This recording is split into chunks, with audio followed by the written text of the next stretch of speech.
여호수아 20장 말씀 중심으로 도피성 하나님의 은혜가 흐르는 곳이라는 제목으로 말씀을 나누려고 합니다. 주보랑 좀 바뀌어 있죠. 주보랑 좀 달라서 좀 이상하다 생각될지 모르겠지만 주보가 잘못된 게 아니고 제 마음이 변심을 한 겁니다. 지난 금요 성경 집회 때 좀 자세히 설명을 드렸습니다만은 지난 설 명절 기간에 이 본문들을 준비를 하다가 이 여호수아 20장의 도피성에 관한 부분이 빠져 있는 거예요. 이렇게 연휴 기간 동안에 설교할 시간이 없는 거예요. 그래서 이거를 설교를 해야 되겠다 생각하고 금요일 날 설교하려고 준비를 했다가 그리고 오늘 본문 주일 말씀을 또 다 준비를 했다가 주일날 말씀을 금요일에 하려고 했던 말씀을 오늘 해야 되겠다 하고 제 마음이 바뀐 겁니다. 그래서 주보가 틀린 게 아니고요. 좀 이 점 이해해 주시면 고맙겠습니다. 그만큼 오늘 더 많은 분들과 이 본문의 내용을 좀 함께 나누고 싶은 마음이 컸어요. 왜냐하면 이 도피성이라고 하는 이것이 너무 중요한 말씀인 거죠. 여러분 이제 오늘 우리가 도피성 20장에 나와 있잖아요. 우리가 계속 여호수아 말씀을 나누고 있는데 여호수아서는 결국은 가나안 땅을 정복을 하고 그 땅을 지파별로 분배하는 것이 큰 두 가지 이야기라고 말씀을 드렸어요. 그런데 그 땅을 정말 정복을 다 하고 분배하는 것까지 다 마칩니다. 그 마치는 때가 언제냐면 여호수아서 19장이에요. 그러니까 여호수아 19장의 끝에 보면 모든 분배가 다 마쳤다라는 선언이 나옵니다. 그러면 이제 여러분 땅도 다 차지했고 다 분배를 받았으니 이제 뭐만 하면 됩니까? 흩어져서 분배받은 그 땅에서 잘 먹고 잘 살면 되는 거죠. 그러면 사실 여호수아서도 19장으로 끝나면 되는 거예요.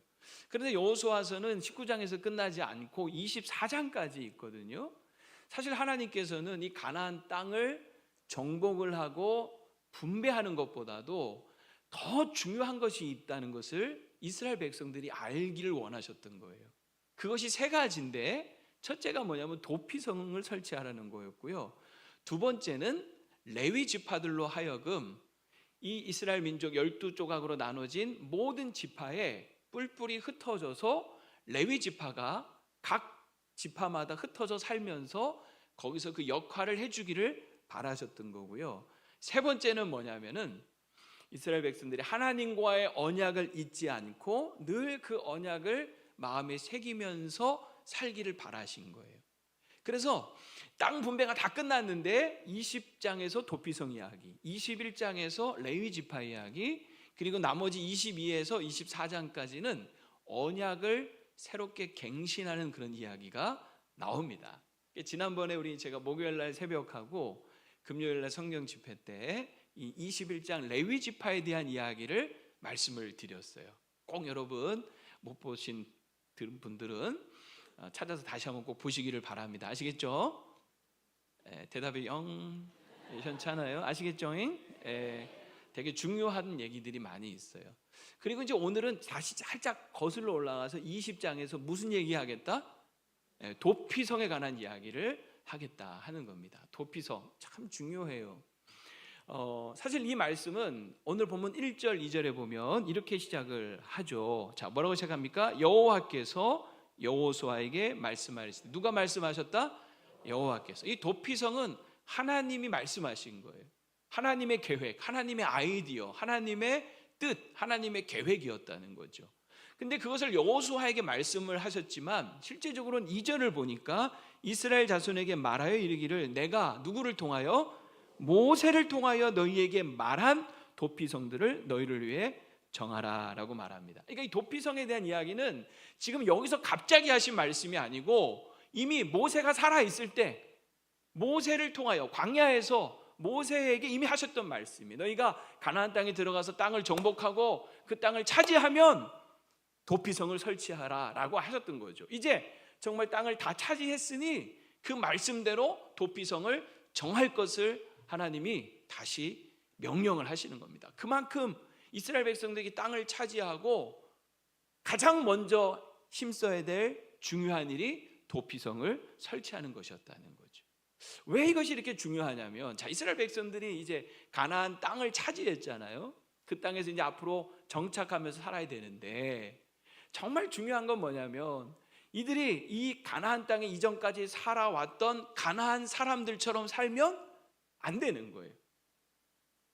이스라엘 백성은 하나님의 백성 아닙니까? 하나님의 왕이신, 왕으로 섬기는 하나님의 백성 아닙니까? 그러니 이스라엘 백성은 가나안 사람들처럼 살면 되는 게 아니고 왕이신 하나님의 명령을 따라서 하나님의 방식대로 살아야 된다는 거예요.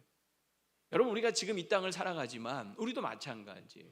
우리가 이 대한민국의 이 땅에 살지만 이 세상은 세상 사람들이 살아가는 방식이 있어요. 우리는 하나님의 자녀이기 때문에 세상 사람들이 사는 방식으로 사는 것이 아니라 우리의 왕이신 하나님이 원하시는 방식대로 살아야 합니다. 그것의 하나의 대표적인 사례가 도피성이라고 하는 거예요.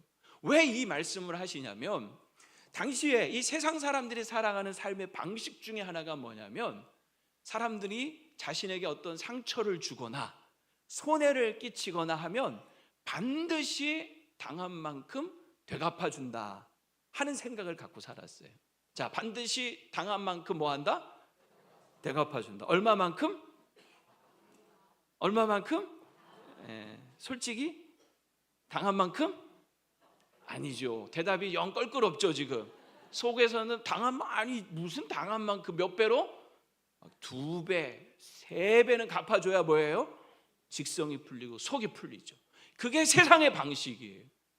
세상 사람들은 자기가 당한 만큼이 아니라 당한 이상으로 갚으려고 합니다. 그래서 눈에는 눈, 이에는 이, 생명에는 생명. 여러분, 이것만 해도요 다행이에요. 세상 사람들은 눈에는 어떻게 합니까? 한 눈을 잃으면 두 눈을 다 뽑아버리려고 하죠. 이에는 이가 아니에요. 이 하나를 누가 상하게 하면 아구창을 다 날려서 옥수수를 다 털어버려야 직성이 풀리는 거예요. 제가 좀 저렴한 표현들을 써서 죄송해요. 그래야 직성이 풀리는 거예요. 생명에는 생명 아니에요. 생명에는 그 가족을 몰살을 시켜야, 두고두고 막 개를 이어서 복수를 해야 속이 시원한 거예요. 그러니까 율법의 이런 인간의 본성을 너무나 잘 알기 때문에 눈에는 눈, 이에는 이, 생명에는 생명이라는 억제하라는, 절제하라는 율법을 준 거예요. 이 율법대로 사는 것조차도 사실은 결코 인간의 본성은 쉽지 않은 거예요. 세상의 방식은요, 내가 당한 만큼 받은 만큼이 아니라 몇 곱절을 갚아줘야 하는 거죠. 그래서 세상이 여러분 늘 전쟁과 테러와 또 정치 보복과 또 개인적인 복수와 안갚음들이 계속 되풀이되는 거 아닙니까? 지금도 여러분 세상에 얼마나 계속 전쟁이 이어지고 있습니까? 그게 복수와 복수, 그것이 연속이 되는 거기 때문에 그런 거 아니겠습니까? 그런데 하나님은 이스라엘 백성들에게 말하는 거예요. 너희는 내 백성이다. 너희는 그렇게 살면 안 된다. 그래선 안 된다 하시면서 가르쳐 주신 제도가 뭐라고요? 도피성이라는 거죠. 이 도피성은 부지 중에 실수로 살인한 자가 무자비한 피해 보복으로부터 보호를 받을 수 있도록 하는 하나님의 사랑의 시스템이었어요. 그 땅에 은혜와 자비가 흐르도록 하는 하나님의 사랑의 장치였던 거죠. 이 도피성이라는 이 말이요, 히브리어로 보면 이르 미클라트라는 말입니다. 한번 따라해봅시다. 이르 미클라트. 네. 이르라고 하는 말은 성읍, 도시라는 의미고요, 미클라트라는 이 말에는 수용하다, 받아들이다, 흡수하다 이런 의미가 있어요. 그러니까 이르 미클라트는 무슨 성읍입니까? 수용하는 성읍, 받아들이는 성읍, 흡수하는 성읍이라는 거죠. 한마디로 받아들이는 성읍이에요. 누구를 받아준다는 걸까요? 아무도 세상이 받아주려고 하지 않는 사람들, 그런 사람들을 받아주는 곳, 어디에도 갈 곳이 없어서, 숨을 곳이 없어서, 피할 곳이 없어서 그렇게 생명의 위협을 느끼는 사람들을 받아주는 곳, 받아들이는 성읍이 바로 도피성이었다라고 하는 겁니다. 여기 보면 부지중 살인한 자들이 있는데, 부지중 살인한 자라고 했는데, 이 부지중이라는 말이 어떤 상황이냐 할 때 구체적인 사례를 민수기와 신명기에서 몇 가지 사례를 들어요. 먼저 민수기를 보면은 35장에 자 보세요. 아기가 없이 우연히 사람을 밀쳤어요. 뭐 장난으로 이렇게 놀다가 이렇게 밀쳤는데 하필 넘어지면서 무슨 뾰족한 곳에 머리가 찍혀서 죽었어요. 너무 끔찍한 일이죠. 근데 여러분, 이런 일이 있을 수 있어요, 없어요? 있더라는 거죠. 기회를 엿봄이 없이, 즉 어떤 계획적이지 않았어요. 어떤 계획을 가지고 기회를 엿보는 거 없이, 아기도 없이 뭘 던졌는데, 소위 장난삼아 돌 던진 돌에 누가 죽어요? 개구리가 맞아 죽는 것처럼 돌을 던졌는데 정말 누가 맞아서 죽었어요. 그런 일이 있을 수 있다는 거잖아요. 또 보지 못하고 사람을 죽일 만한 돌을 던져서 죽었을 때, 아기도 없고 헤아려한 것도 아니지만 이런 끔찍한 일들이, 사고가 일어날 수 있다는 거죠. 이걸 과실치사라고 하잖아요, 오늘날. 근데 또 업무상 과실치사도 있어요. 일을 하다가 이런 일이 벌어질 수가 있는 거죠. 신명기 19장에 보면 가령 사람이 그 이웃과 함께 벌목을 하러 산림에 들어가서 손에 도끼를 들고 나무를 찍으려고 이렇게 들었는데 도끼날이 빠진 거예요. 근데 그 도끼날이 날아가서 누구를 맞힌 거예요? 같이 벌목을 하러 온 이웃을 총통부터 맞춰버렸네. 그래서 죽었어요. 여러분, 이런 일 너무 끔찍하지만 일어날 수 있다 없다? 일어날 수 있는 거죠. 실제로 일어날 수 있는 일들이. 근데 여기는 분명한 조건이 있죠.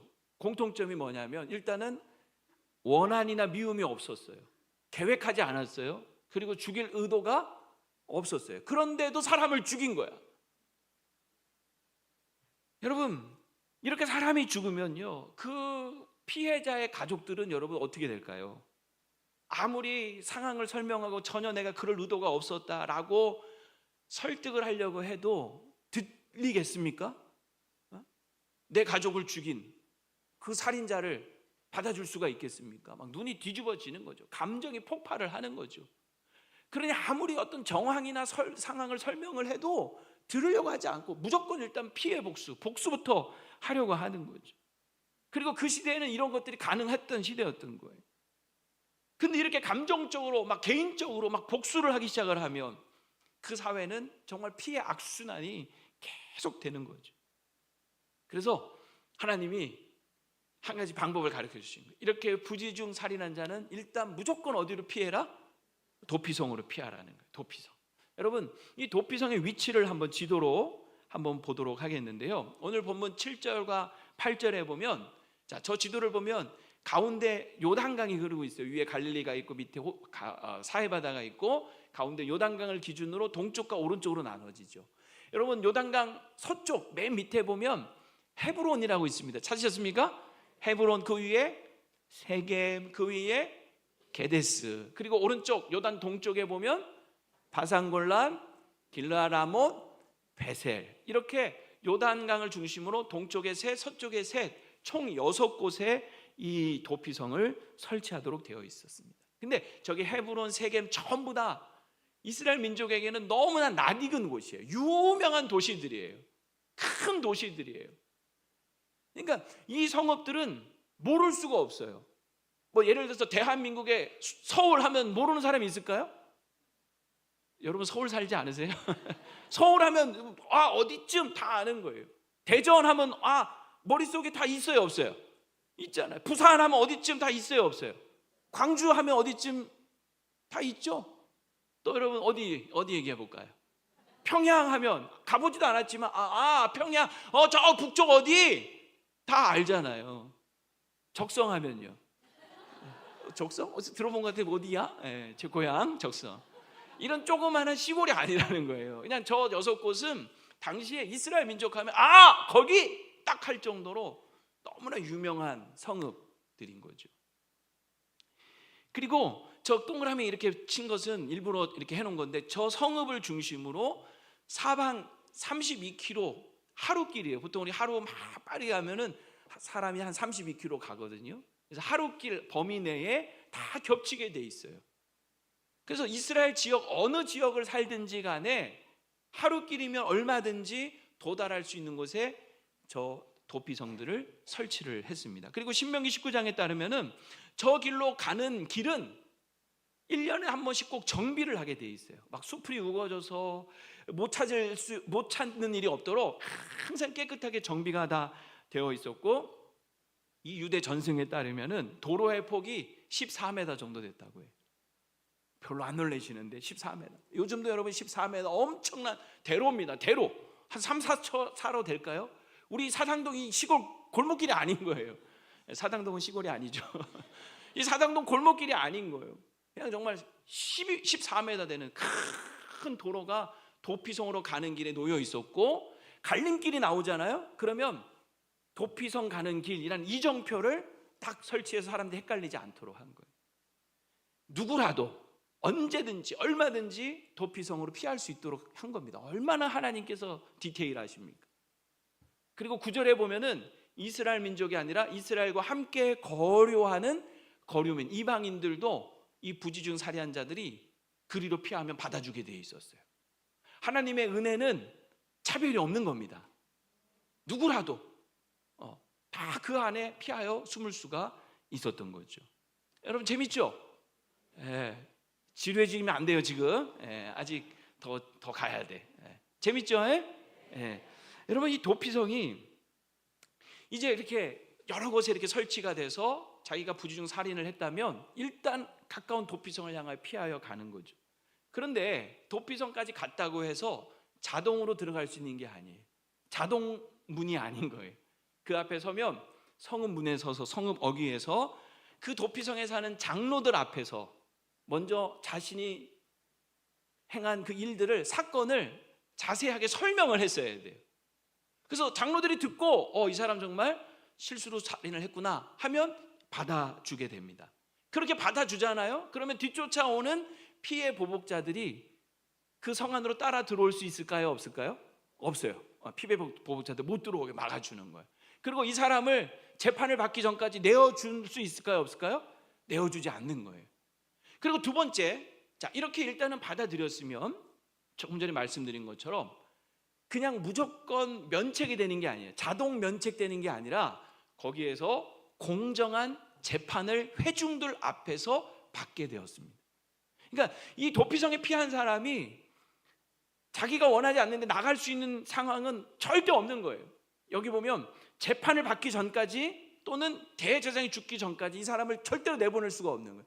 공정한 재판을 일단 받을 기회를 주는 거예요. 피해자들이 감정에 휩싸여 가지고 물불 안 가리고 일단 복수하지 않도록 막아주고 공정한 재판을 받을 기회를 주는 거죠. 그래서 그 재판을 통하여 이 사람이 정말 고의가 없었다 하면은 이 도피성에서 계속 살도록 해주는 겁니다. 보호를 해주는 거예요. 언제까지 살았을까요? 언제 다시 도피성에서 나갈 수가 있었을까요? 오늘 성경에 보면 대제사장이 죽을 때까지였어요. 이건 또 웬 말인가? 여러분 고의는 아니었지만 사람을 죽였습니다. 이거 죄예요, 죄가 아니에요?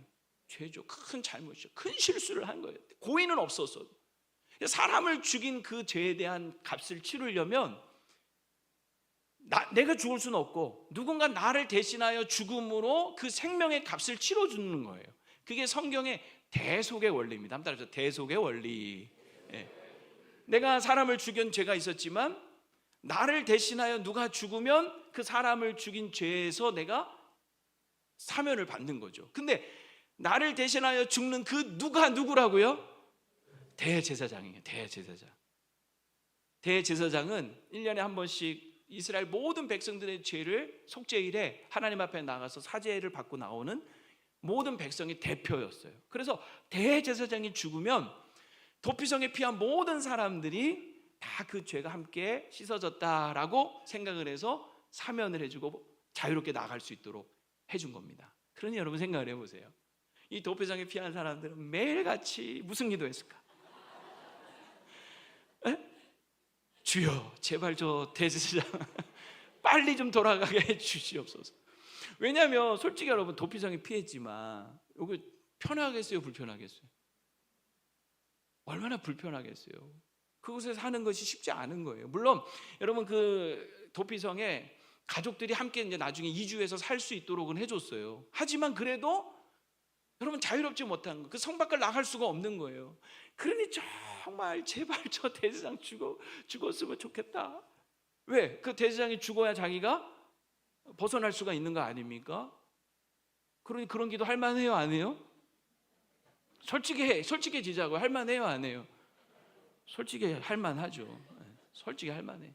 사실은 그 기간 동안에 이 사람은 자신이 저지른 과실에 대하여 충분히 참회하면서 뉘우치는 그런 시간을 가졌어야 해요. 그래서 그 시간이 필요했지만, 그래도 어쨌든 대제사장이 죽어야 이제 완전히 그런 자기를 더 이상 해할 수 없도록 보호가 완전히 되는 거예요. 그러니 대제사장이 죽기를 얼마나 바랬겠습니까? 그런데요, 정말 어느 날 소식이 들려오는 거죠. 대제사장이 돌아가셨습니다. 그 소식이 전해지는 거예요. 여러분, 대제사장은요, 이스라엘 땅에 몇 명밖에 없을까요? 한 명밖에 없네요. 한 명밖에. 그 한 명 대제사장이 돌아가는 날 도피성에 숨었던 모든 사람들은 다 뭐예요? 자유를 얻는 거야. 해방이 되는 거야.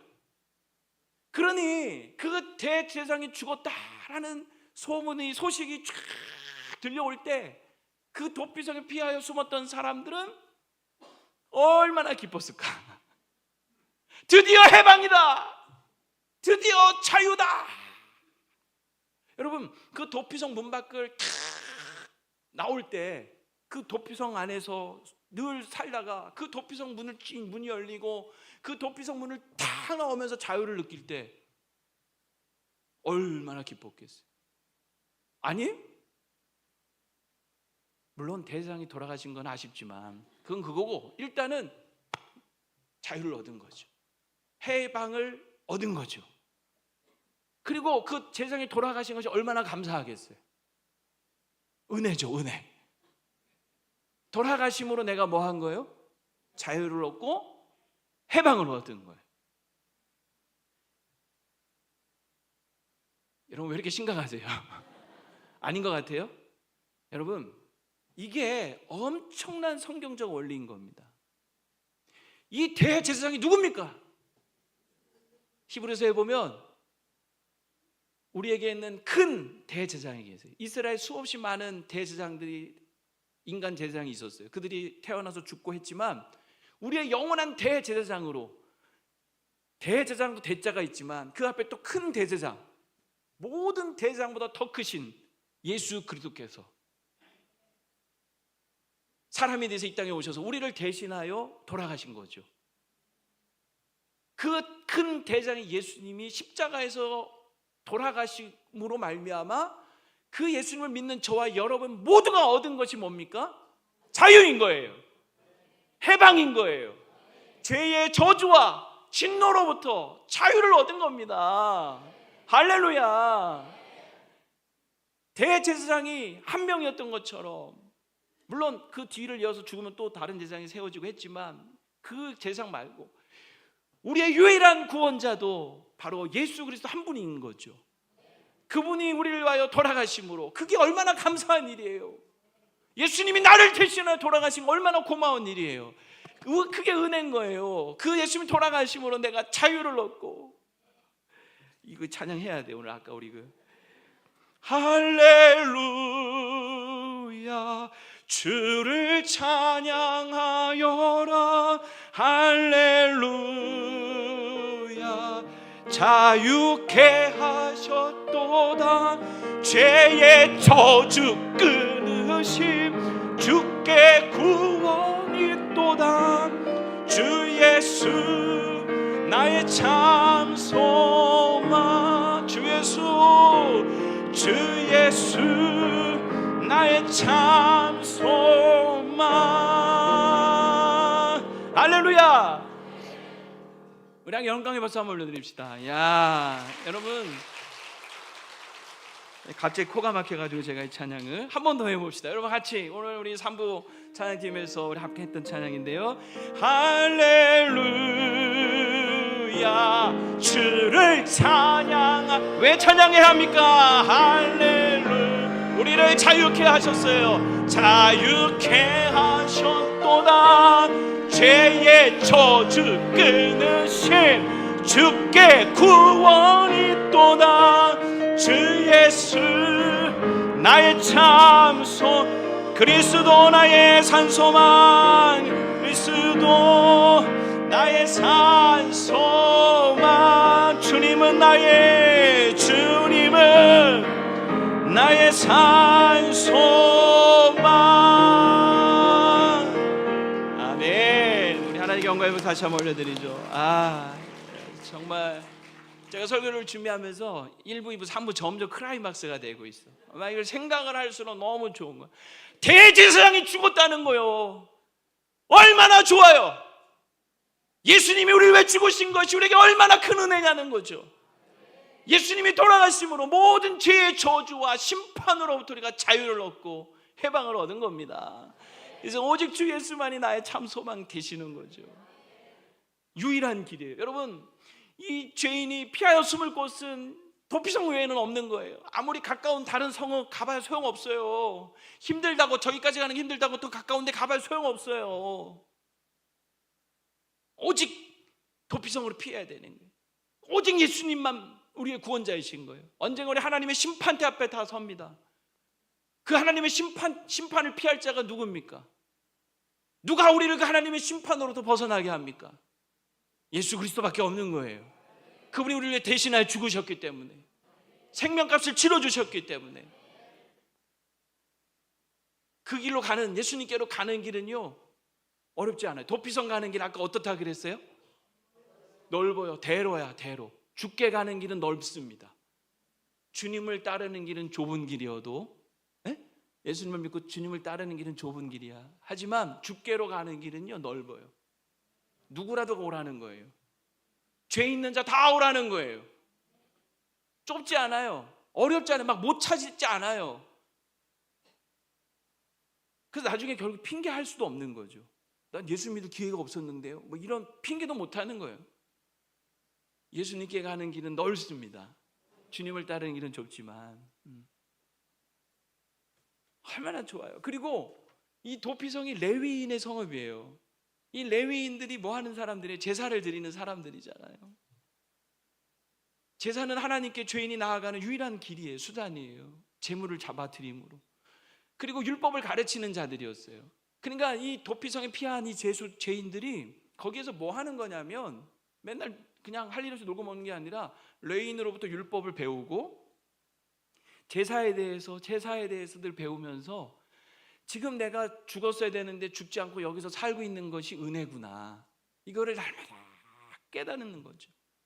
그래서 도피성에 하나님의 그 예수 그리스도를 예표한다는 것이 오직 유일한 살 길이고 대제사장으로서 예수님을 우리를 대신하여 죽으신 거고, 이게 오직 은혜이기 때문에 그런 거예요. 여러분, 거기서 이 도피성에서 벗어날 수 있는 길은요, 자기가 거기서 뭔가 많은 공을 세우고 덕을 쌓아서 나갈 수 있는 게 아니라고요. 오직 은혜가, 오직 은혜. 여기서 살고 있는 것도 은혜고. 그래서 날마다 그래, 은혜로구나, 은혜로구나. 그것이 여러분 도피성 생활이었던 거죠. 오늘 우리가 예수님을 구주로 믿음으로 지금 살아가는 모든 날들이 은혜임을 믿습니다. 내 힘으로 사는 게 아니에요. 죽었어야 돼 원래 진작에. 우리가 죄를 지은 대로 하나님이 처치하셨으면요 다 죽었어야 돼. 근데 오늘 은혜로 살고 있는 거죠.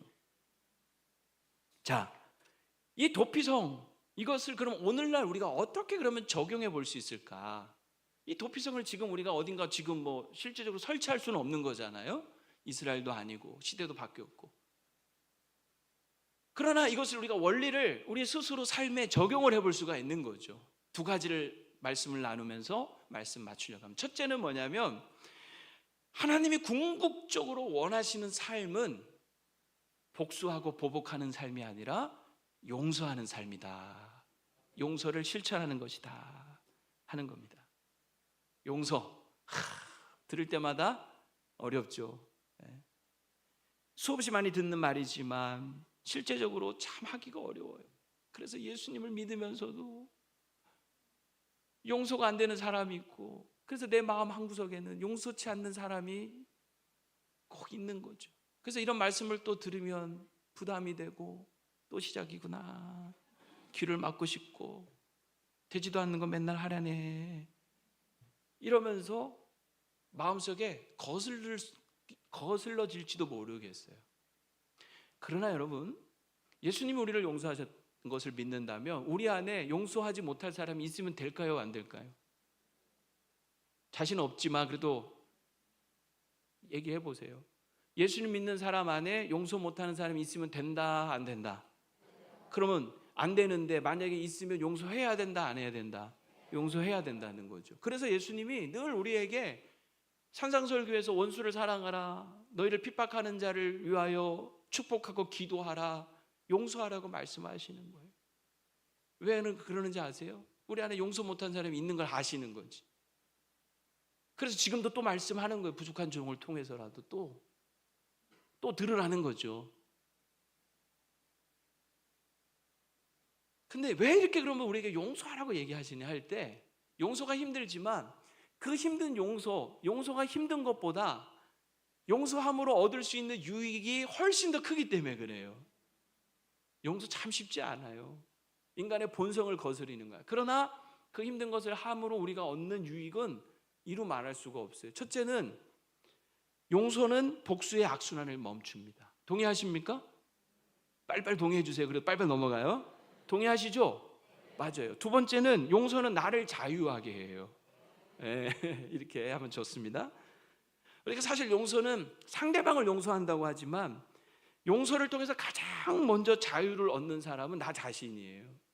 내가 누군가를 용서하지 못하잖아요. 그러면 그 사람 생각할 때마다 내 마음에 분노가 치밀어 오르고 미움이 막 그냥 나를 지배하는 거죠. 결국은 용서하지 못하면 내가 스스로 나를 미움의 감옥에 가둬놓는 거예요. 근데 용서를 통하여 가장 나를 그 감옥에서 꺼내는 것은 결국은 누구냐면 나 자신인 거예요. 용서함으로써 가장 먼저 그리고 가장 큰 혜택을 입는 사람은 다름 아닌 용서를 베푸는 나 자신인 거죠. 세 번째는 용서는 은혜의 물꼬를 엽니다. 여러분, 용서하지 않으면요 은혜가 꽉 막혀요. 용서하지 못하는 이 마음 가지고는 은혜가 들어오지를 못해요. 용서의 물꼬가 틀어막혀서 아무리 막 폭포수가 은혜가 쏟아져도 은혜가 안 돼. 은혜가 들어오는 것 같다가도 그 사람만 생각하면 다 쏟아져 버려 막. 근데 용서를 하면 은혜의 물꼬가 확 트여질 줄로 믿습니다. 네 번째는 악인도 변하게 해요. 용서는 악인을 변화시키는 건 정죄하고 비판하고 한다고 바뀌지 않아요. 더 악해질 뿐이에요. 원수 같은 사람을 변화시킬 수 있는 그 힘은 용서할 때 나오는 겁니다. 다섯 번째는 십자가의 그 은혜를 깊이 체험하게 돼요. 여러분, 예수님께서 우리를 위하여 용서하시기 위하여 십자가의 고통을 당하셨잖아요. 우리를 죄에서 용서하기 위하여. 우리가 누군가 정말 용서하기 어려운 사람을 용서할 때 당하는 그 고통은 예수님이 나를 용서할 때 십자가에서 당하는 그 고통보다 고통인 거예요. 사실 그 예수님의 고통이 훨씬 더 큰 거죠. 그래서 정말 그 원수 같은 사람을 용서할 때 그 십자가의 용서의 은혜의 크기를 알게 될 줄로 믿습니다.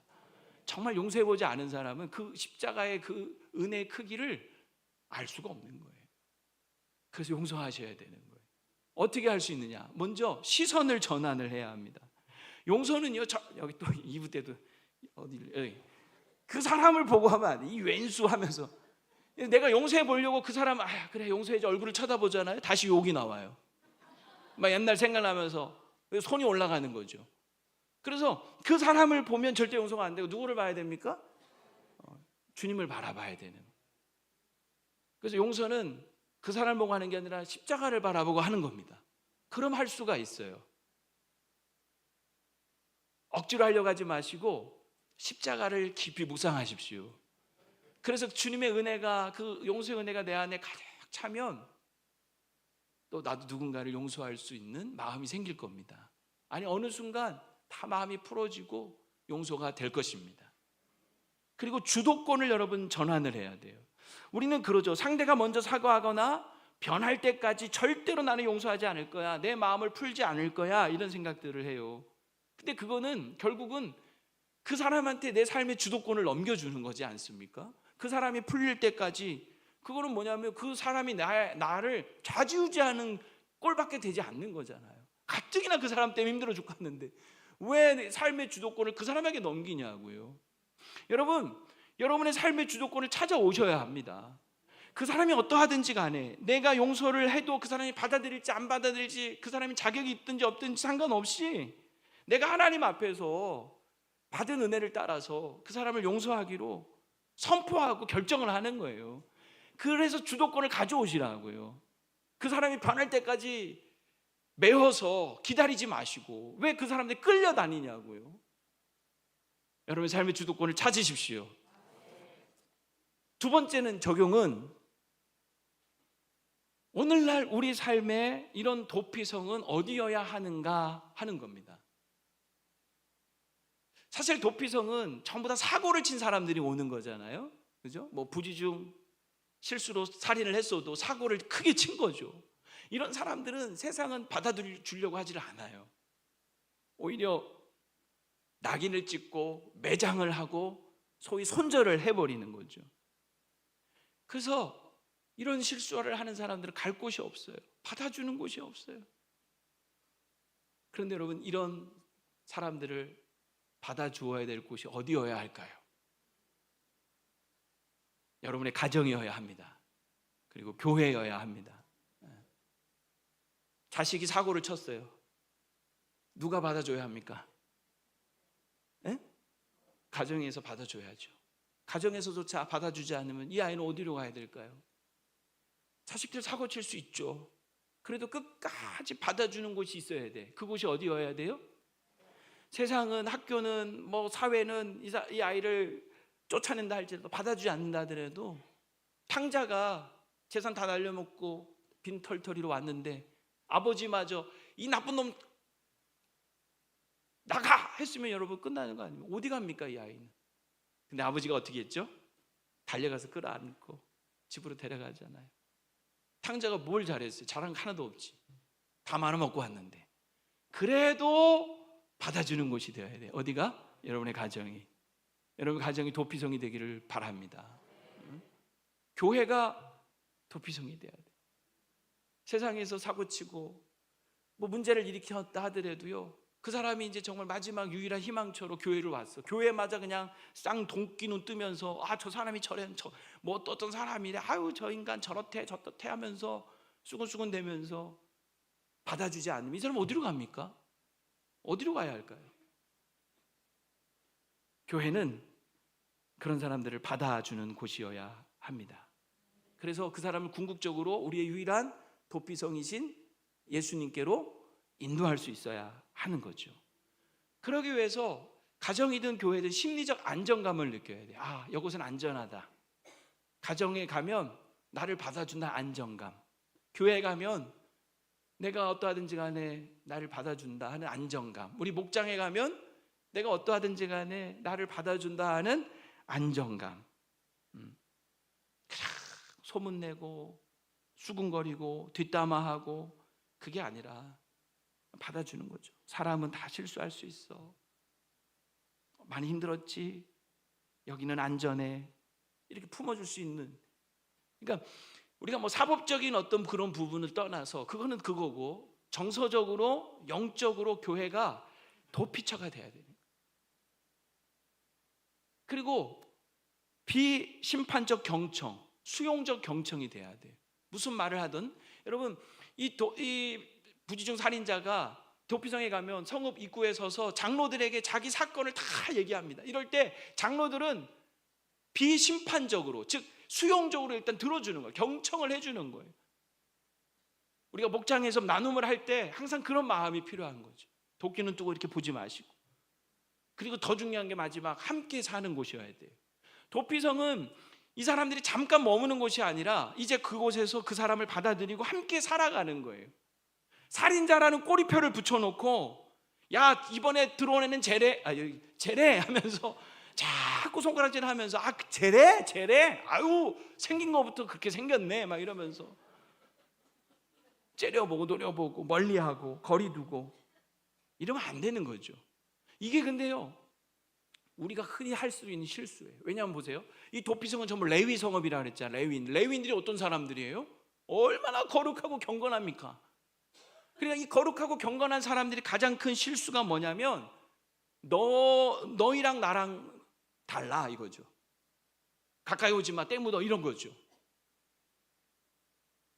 우리가 교회 생활 오래 하다 보면 막 직분도 받고 막 이러다 보면 우리는 뭔가 거룩하다고 생각을 해요. 경건하다고 생각해요. 그래서 뭔가 새로 오는 사람, 특히 뭐 문제가 있는 사람은 저 사람은 가까이 하면 안 돼. 막 우리랑 막 결이 다른 사람이야 이러면서 자꾸 배척하려고 하면 안 되는 거예요.